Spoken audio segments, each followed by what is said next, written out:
자, 오늘의 3위입니다. 민주당 3인 3색 화법.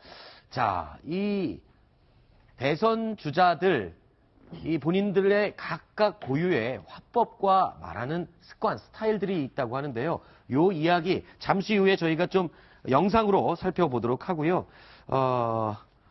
홍준표 지사가 오늘 문재인 전 대표를 향해서 비난하는 말을 남겼습니다.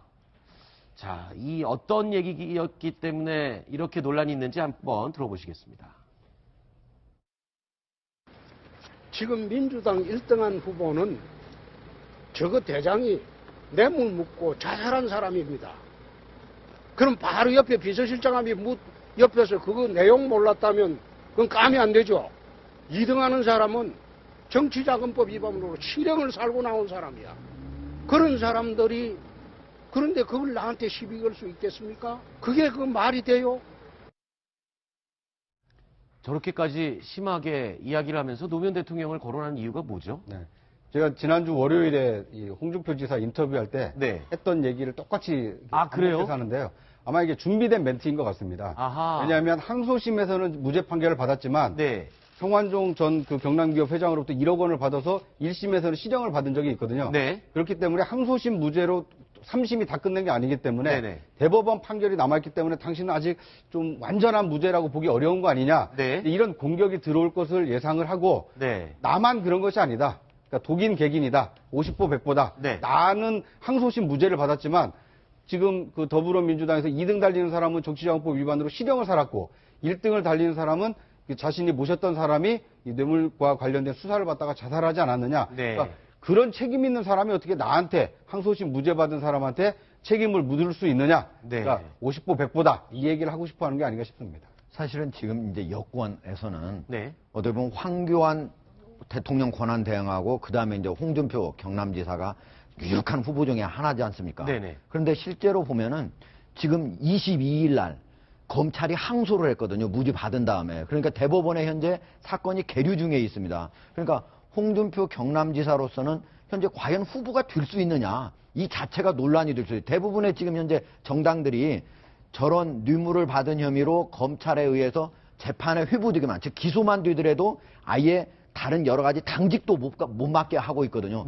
그런 측면에서 지금 저 문제는 상당히 홍준표 지사한테는 아킬레스건이다. 그렇기 때문에 문재인 후보를 걸고 넘어지고 있다. 이렇게 볼 수 있습니다. 지금 민주당에서는 가만히 있습니까? 문재인 대표 측에서 뭐 입장이 나왔나요? 예, 그렇습니다. 그 인품이 참담하다, 뭐 인격 수양을 다시 해야 한다, 뭐 이렇게 얘기를 하고 있는데요. 그렇지만 이제 홍준표 지사의 오늘 그 발언을 뭐 아까 들어보셨겠습니다만, 저기 양아치 친박 같은 뭐 이런 비속어를 쓴 건 아니거든요. 예, 그래서 그냥 홍 지사 쪽에서는 뭐 민주당에서 저런 이제 발끈하는 반응으로 인한 논란이 뭐 그렇게 나쁠 건 없다 이렇게 생각하는 것 같고요. 예, 그다음에 또 한 문제는 뭐냐면 지금 부정부패 문제 때문에 지금 대통령을 탄핵하는데 그 대통령 탄핵에서 앞장선 그 사람들이 부정부패를 저질렀던 당사자 아니냐. 안희정 지사 같은 경우는 그렇고요. 문재인 그 전 대표 같은 경우에는 그런 부정부패가 벌어졌을 때 당시 민정수석이었지 않느냐. 그렇다면 문재인 전 대표나 우병우 전 수석이나 뭐 다를 게 뭐냐. 지금 이런 식의 그 논리일 것 같습니다. 그러니까 이 대선 주자로 부상하기 위해서는 홍준표 지사가 두 가지 그 관문을 넘어야 되는데요. 이 첫 번째 관문 중에 하나가 이제 저런 이 뭐랄까 이게 뇌물죄로 조사받은 것에 대해서 과연 출마할 수 있느냐 이 얘기인데 이것은 이게 문재인과 안희정 두 사람을 걸고 넘어지면서 이제 뭐 별 차별화가 없으니까 할만하다 이렇게 보는 것 같고요. 또 한 가지 족쇄가 지금 자유한국당 소속인데 당원권이 정지가 되어 있습니다. 그런데 이제 이 얘기도 제가 물어보니까 자유한국당 그러니까 전신인 새누리당 때 본인이 혁신위원장을 할 때 기소가 되더라도 당원권을 정지하도록 본인이 혁신안을 만들었답니다. 그래서 이제 자기는 지금 당원권이 정지가 돼 있는데 오늘 지금 임명진 그 비대위원장하고 창원에서 만나거든요. 그래서 아마 그 임명진 위원장이 홍준표 지사의 얘기를 듣고 비대위 차원에서 당원권 정지를 풀게 되면 홍 지사는 이제 하나의 족쇄는 풀릴 가능성이 좀 있어 보입니다. 그렇군요. 자, 이제 민주당 대선 후보들의 그 경선 TV 토론회가 3월 3일에 있습니다. 며칠 남지 않았습니다. 자, 아주 지금 열기가 뜨거워지고 있는데요. 이 민주당 후보들의 화법들 어떻게 다른지 저희가 영상으로 한번 만들어 봤습니다. 함께 보시죠.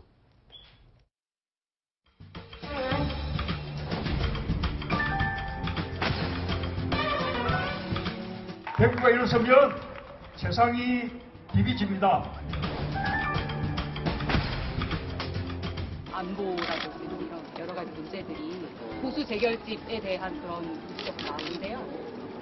우선 안보나 교육은 아니 다십니다.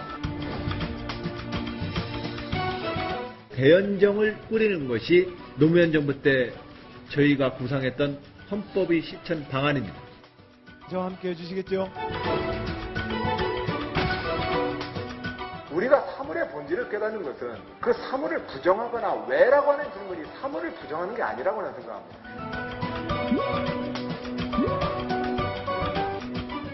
박근혜 전 대통령이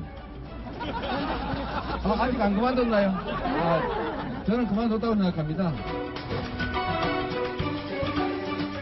저는 중앙대학교를 졸업했고 사법시험을 합격한 변호사인데 제가 무슨 어디 이름도 잘 모르는 대학에 석사학위가 필요하겠습니까?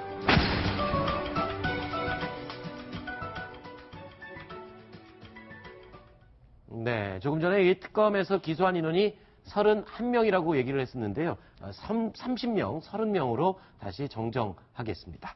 자, 영상 어떻게 보셨나요? 저희가 만든 영상이긴 하지만 좀 정확하게 짚어냈는지 아니면 다른 생각이 있으신지요? 보면은 상당히 정확하게 짚어낸 것 같아요. 네네. 보니까 문재인 대표 같은 경우에 네. 세상이 뒤비집니다 하는데 네. 원래 사투리 바꿀 수도 없거든요. 그래서 네. 바꾸려고 해봤지만은 신경민 의원이 그냥 컨텐츠에 충실하라. 그거 바꾸려고 하면은 오히려 그런 것들이 문제가 생길 수 있다 이런 얘기를 했던 거고 네. 안희정 지금 지사 같은 경우에 보면 아까 거기 지금 다시 화면을 한번 보시면 되게 다시 알 수 있는데 무슨 얘기를 했는지를 잘 모르겠어요. 그게 뭐냐면 우리가 사물의 본질을 깨닫는 것은 그 사물을 부정하거나 또는 왜 하는 것이 사물을 부정하는 것이 아니라고 생각합니다. 근데 그 말 자체도 좀 안 되는데 이 얘기가 왜 나왔냐면 원래는 선한 의지라고 하는 얘기를 19일 날 부산대에서 했거든요. 그거에 대해서 많이 이제 문제가 되니까 다시 이제 호남에 가가지고 얘기를 하면서 이 선한 의지 얘기를 이제 해명하면서 한 얘기인데 네네. 사물을 부정한다고 한다는데 사과가 떨어질 때 사과가 떨어지는 것 자체만 알면 되지 않습니까? 근데 왜 떨어지지? 사과 떨어진 거 아닌 거 아니야? 이렇게 얘기하지 말자 하는 얘기를 하면서 누가 만약에 박근혜 대통령이든 이명박 대통령이든 내가 이런 일을 하려고 했어. 이렇게 사실은 선한 의지로 했어. 그러면 그거 너무 의심하지 말자.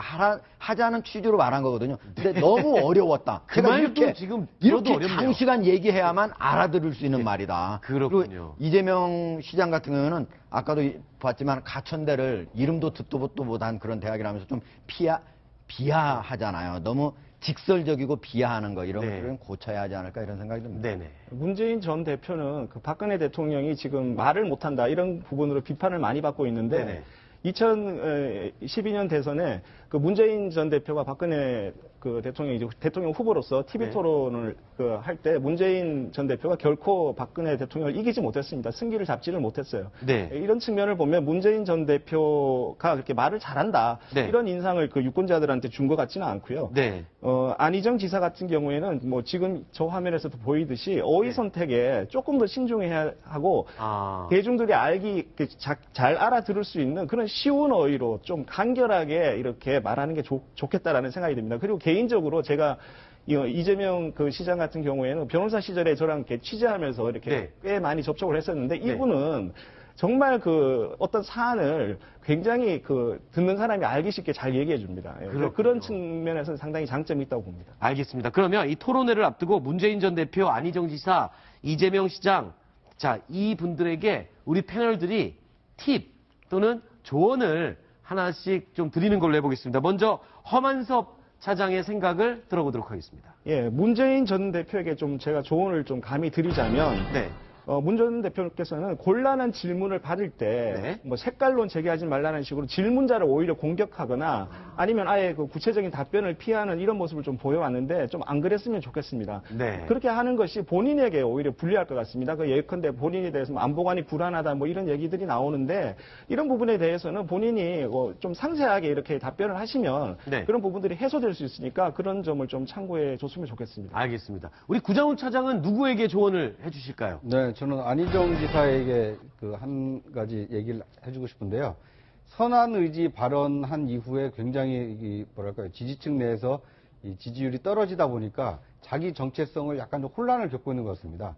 이 초심으로 돌아가는 것이 안희정답다. 그런 평가를 받을 수 있지 않을까 하는 생각이 듭니다. 네. 지금 대통령 탄핵 결정을 앞두고 있어서 지금 촛불 시위대와 이 태극기 시위대가 충돌하는 거 아니냐 이런 우려를 하고 있는데 네. 이런 대결을 부추기는 것이 아니라 어떻게 하면 국민을 통합하고 국가를 안정적으로 이끌어갈 것인지 네. 이런 대안을 제시하는데 주력하는 것이 오히려 안희정답다라는 평가를 받아서 오히려 지지율을 끌어올리는 새로운 그 요인이 될 수 있지 않을까 하는 생각이 듭니다. 네. 손수호 변호사님은 누구에게 조언을 해주실까요? 저도 감히 문재인 전 대표에게 한 말씀 드리고 싶은데요. 누가 봐도 우세합니다. 누가 봐도 당내 경선에서 가장 확률이 높습니다. 선두주자죠. 그렇기 때문에 지금 경쟁자인 안희정 지사나 이재명 시장에 대해서 각을 세우기보다는 포용력을 보여주는 것이 중요해 보이고요. 또 하나가 지금 우리들은 한 팀이다라는 메시지를 계속 보여주고 있습니다만 2위와 3위 주자에 있어서에게는 같은 당이지만 사실 경쟁 상대고 넘어야 할 대상이 문재인 전 대표거든요. 네. 공세적으로 나서고 여러 가지 각을 세운다 하더라도 여기에 휘말리지 말고 포용력을 보여주는 자세를 취한다면 이제 경선 통과 후에도 좀 더 유리하지 않을까 생각됩니다. 네. 하정대 국장께서는 누구에게? 예, 지금 모두 안 나온 게 이제 이재명 시장이잖아요. 네. 그러니까 뭐 이재명 시장 가끔씩 통화도 하고 이렇게 하는데 사실 이재명 시장은 네. 어떻게 보면 이제 선명하게 네. 자기의 주장을 내세우는 건 아주 장점이거든요. 네. 왜냐면은 유력한 무슨 대선 후보다 그러면 그럴 필요가 없는데 지금은 그 정도가 아니거든요. 네. 다 한 10% 이하이기 때문에 선명한 건 좋습니다. 그런데 네. 제가 보기에 그것이 과연 실천 가능하냐. 예를 들면은 연간 130만 원. 못 사는 사람한테 나눠주겠다. 이거 43조나 든다고 그러거든요. 네네. 그리고 뭐 사드 배치를 반대한다. 네. 그럼 북한 핵은 어떻게 해결할 것인가. 이런 부분들을 좀 더 생각하고 구체적인 실천 방안까지 내주시면은 네. 국민들이 납득할 수 있지 않을까. 이렇게 알겠습니다. 네. 저도 그 1위를 달리고 있는 문재인 후보에게 짧게 한마디만 네네. 더 덧붙이고 싶은데요. 네. 안보 불안감을 해소하는 데 주력해야 됩니다. 아하. 그러니까 앞서 나가는 후보이기 때문에 당선 가능성이 높다라고 많은 국민들이 지금 보고 있지 않습니까? 네. 그런데 문재인 전 대표에 대해서 불안해하는 것 중에 하나가 북한을 먼저 간다고 한 것에 대해서 그렇죠. 충격을 받은 국민이 상당히 있거든요. 네. 지금 북핵 위협이 그 목전에 와 있는데 네네. 이 안보 위기를 어떻게 극복할 것인지 네. 기회가 있을 때마다 그런 안보 불안감 해소하는데 좀 주력할 필요가 있지 않을까 하는 생각이 듭니다. 알겠습니다. 자, 이제 또 다음 순위 2위, 1위 순위를 좀 확인해 봐야 되는데요. 다음 순위 어떤 내용인지 보시겠습니다.